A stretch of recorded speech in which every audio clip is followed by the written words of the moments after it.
فيديو غير اي فيديو معانا شيكو. نور الدنيا والله العظيم. شيكو الف مبروك. سلام عليكم. الف مبروك برضه. رساله ولا لك من عربيه قهوه بسيطه لمحل كبير موجود في الكوربه. والمكان الصراحه متعوب في الديكورات بتاعته قوي، وبالذات البامبو ده. والمنيو فيها جزء كبير قوي من الحاجات اللي كانت على العربيه، ده غير الحاجات الكتير اللي هو زودها من عنده. نفسك تشرب ايه؟ انا كيف قهوه. قهوه تركي. بص الحمد لله دي اكبر عماله في مصر.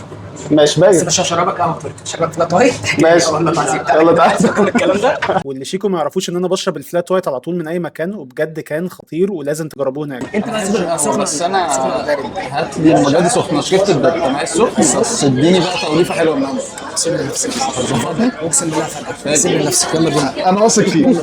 وفاجئني بالايس موكا، وانا الصراحه بقالي فتره ما شربتش موكا بالحلاوه دي. مش بس اقول لك سخن بارد، اشرب بارد. تعالى دخلت انا بقى على البلو بيري ميلك شيك مع تاتشايه باشن فروت. هنا بس معلش نظبط اللوجو كده. البلو بيري كان طعمه ريتش جدا في الميلك شيك، وده كان ريكومنديشن جامد قوي من شيكو بما اني واحد ما بيحبش القهوه. وقلنا نخش على قسم مختلف برضه في المنيو ونجرب حاجات تانية. وبدات بالبيجل تركي اند تشيز، ومن حلاوته كان لازم ادوق عمه. وكان مستخدم فيه تركي في صوص وتشيدر، وكان مخدوم جدا. وبعدها دخلت على الملفيه الراسبري والبيستر كريم فيها كان مليان، وبجد كنت بحاول الاقي لها غلطه. وده البانيني تشيكن، العيش كان فريش وطري قوي، ناتو الجريل تشيكن وبيستو وخس باتافيا، وطعمه كان خطير. ودي السولتد كراميل بيكان تشيز كيك. الصراحه انا كعاشق للتشيز كيك اتفاجئت بطعمها واتبسطت جدا. سؤالين بساط، ايه احساسك النهارده ولنا رحله المكان؟ ما يوصفش يعني. عارف انت تعب عامل ايه على 10 سنين فاهم، فبتشوفه قدام عينك دلوقتي، فمهما اتكلمت عنه مش عارف اوصفه، بس هو احساس جميل، احساس جميل. لا انت ما شاء الله حاجتك جميله قوي، يعني تجربتك في القهوه فاهم باينه والله. انت نزلها وجت والله في حاجات جوه مالهاش علاقه بالقهوه، بس الله العظيم يا جماعه بسم الله مش عارفين يطلع فيها غلطه جوه.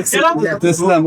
وشوف على الرحله السريعه دي الاحلام ببلاش اقسم بالله. صح. وطبعا كان لازم صوره مع شيكو ووالده اللي اتشرفنا جدا بمعرفته. مستنيينكم تجربوا قهوه شيكو ونشوفكم في فيديوهات تانية.